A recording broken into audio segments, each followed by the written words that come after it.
يا مساء الفل. هعمل معاكم النهاردة طريقة حلوة جدا للقرنبيط بعيدا عن القلي اللي حابب يعمله بطريقة مختلفة وفي نفس الوقت تكون حلوة. الطريقة دي انا عملتها معاكم من كام شهر، وكل اللي جربها عجبته جدا، مع اختلاف ان انا الوصفة الاصلية ما كنتش حاطة فيها قرنبيط، وفي الفيديو قلت لكم ان الوصفة دي ينفع معاها اي نوع خضار انتي ما بتحبيش طعمه، فانتي جربيها بالقرنبيط. انا واثقة ان هي هتعجبك جدا لدرجة ان هي في حلاوتها كده بتنافس القرنبيط المقلي اللي احنا متعودين عليه وكلنا بنحبه.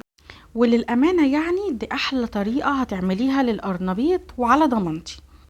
يلا بقى ندخل في الطريقة على طول. في البداية كده أنا عندي واحدة من القرنبيط حجمها متوسط كده. أنا هعمل صينية حجمها كبير، فلو انت حابة تعملي صينية حجم متوسط في كل الأحوال أنا هسيبلك لينك الفيديو بتاع الوصفة الأصلية في أول تعليق مثبت، امشي على المقادير بتاعته بالظبط. جبت كده قرنبيطة متوسطة الحجم. في البداية بقطعها ظهر كبير شوية عشان انا مش عايزاه يبوش مني لما اسلقه. وقبل ما ابتدي اسلقه باخده تحت الحنفية اغسله كويس جدا من التراب الموجود فيه، ولو في اي حتة غامقة ببتدي اشيلها. كنت حاطة حلة عندي على النار فيها مية بتغلي، وحطيت فيها كده معلقة من الملح ومعلقة صغيرة مليانة من الكمون عشان اضيع الريحة القوية بتاعة القرنبيط. عايزة اسلق القرنبيط لمدة 3 دقايق بس عشان بعد كده هيكمل تسوية. هجهز عندي كوباية من المية هحط فيها كده مكعب مرقة.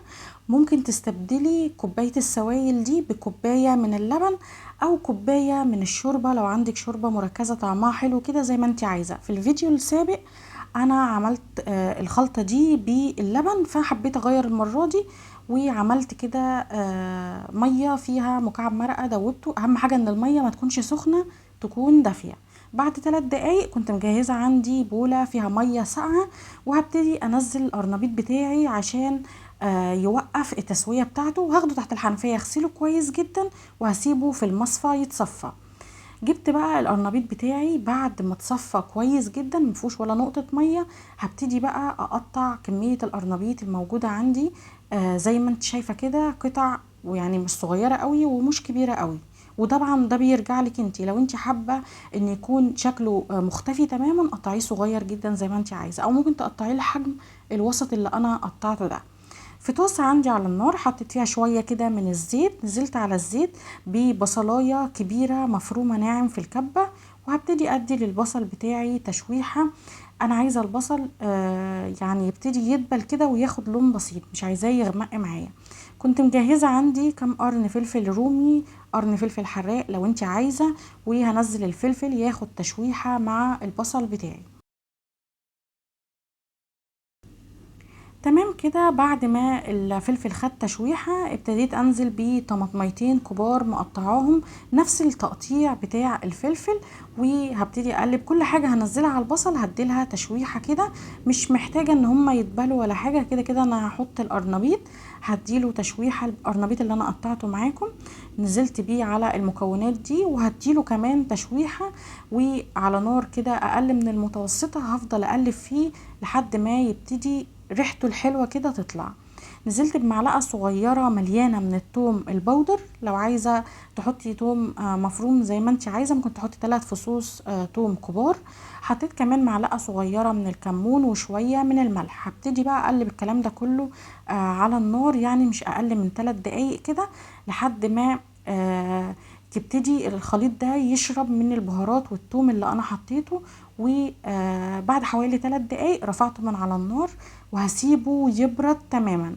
وطبعا هدوقه لو محتاج ملح هظبط الملح في المرحلة دي قبل ما اضيف عليه اي حاجة. في بولة عندي تانية حطيت فيها 3 حبات من البيض يكون حجمه كبير، وحطيت معلقة صغيرة من اي بهار لونه اصفر عندك ويكون بهارات تكون حلوة. لو ما عندكيش ميكس بهارات ممكن تحطي معلقة صغيرة من الكركم. حطيت كمان نص معلقة من الفلفل الاسود عشان اضيع الزفارة بتاعة البيض. وعايزة اقولك ان البهارات الصفراء اللي انا بحطها دي بتدي لون حلو جدا للصينية بعد ما تخرج من الفرن. قلبت كل ده مع بعض كويس جدا، وهبتدي انزل بقى بكوباية السوائل اللي انا قلتلك عليها، سواء لبن او مية فيها مكعب مرقة متدوب زي ما انا قلتلك، او حتى شوربة لو عندك شوربة مركزة. قلبت الكلام ده مع بعض كويس جدا، وهبتدي انزل بالدقيق بتاعي. هنزل بكوبايتين الا ربع من الدقيق بس تدريجيا نزلت بكوباية في الاول، وبعدين حطيت كيس كده من البيكنج باودر. وزي ما قلت لكم قبل كده ان البيكنج باودر بيطلعها معايا بعد التسوية هشة جدا ومش مكتومة. نزلت انا في الاول بكوبايه من الدقيق، وبعدين حطيت باقي كميه الدقيق اللي انا قلتلك عليها، قلبت كويس جدا عشان الخليط ما يكلكعش معايا. وهوريك السمك المطلوب اللي المفروض توصلي له قبل ما تضيفي اي حاجه تاني. هو ده السمك، يعني تقيل نسبيا، ما يكونش خفيف قوي وما يكونش تقيل قوي. كنت مجهزه عندي شويه كده من الخضره، شبت وبقدونس وكزبره. لو عندك كزبره بس ضيفي برضو بتبقى حلوه قوي. انا حطيت طبق كده من الخضرة على الكمية اللي انا عملتها معاكم. بعد ما قلبت كويس جدا، هو ده القوام اللي انا بوصل له. بيكون فومي كده بسبب البيكنج باودر اللي انا حطيته، مش هيطلع معاكي مكتوم نهائي. كان الخليط اللي انا عملته معاكم على النار بارد تماما. في المرحلة دي هبتدي انزل بقى خليط البيض اللي انا لسه كنت عاملاه بالخضرة، وهقلب الكلام ده مع بعض كويس جدا. وبفكرك ان انا دقت الملح وظبطته قبل ما ابتدي احط البيض على الخليط بتاعي. في المرحلة دي بقى انا كنت شغلت الفرن على درجة حرارة متوسطة، لان لازم الفرن يكون سخن جدا. بعد ما قلبت كويس قوي بوصل للقوام اللي انت شايفاه ده. مش عايزة اقولك ان ريحتها بتكون خطيرة بالرغم ان انا لسه ما سويتهاش. جبت بقى الصينية بتاعتي، انا عملت صينية كبيرة، وعشان كمان ما بحبهاش مرتفعة قوي فجبت اكبر حجم في الصواني عندي، حطيت فيه شوية صغيرين من الزيت وشوية كده من الدقيق. بدرت الصينية كويس جدا عشان الخليط بتاعي ما يلزقش فيها بعد التسوية. وبعدين نزلت الخليط بتاعي، وزي ما انت شايفة كده ببتدي اهز الصينية. اهم حاجة ان الخليط ما يبقاش فوق نص الصينية، يعني يكون واخد النص بس بتاع الصينية، عشان ما يبقاش مرتفع قوي بعد ما تيجي تخرجيها من الفرن. انا دخلت الصينية بتاعتي فرن سخن جدا، بقاله مثلا 7 دقايق في الرف اللي في النص، وبسيب الصينية تستوي براحتها، يعني من 35 دقيقة ل40 دقيقة. طبعا بعد 35 دقيقة بتخرجيها وتختبريها كده من النص بسكينة ولا حاجة، لو طلعت نضيفة يبقى استوت. وانتي كمان بتلاحظي ان هي استوت لما تلاقيها سابت الجناب بتاعت الصينية وخدت اللون اللي انت شايفاه ده. وبعد ما اتأكد ان هي استوت بنسبة 100%، بشغل عليها الشواية تاخد لون بسيط من على الوش. شايفين شكلها عامل ازاي ولا طعمها وريحتها؟ لازم تجربوا الطريقة دي على ضمانتي. طبعا انا بعد ما خرجتها سبتها حوالي ربع ساعة بس تكون دافية، عشان اعرف اقطعها وتطلع بالشكل اللي انت شايفاه ده.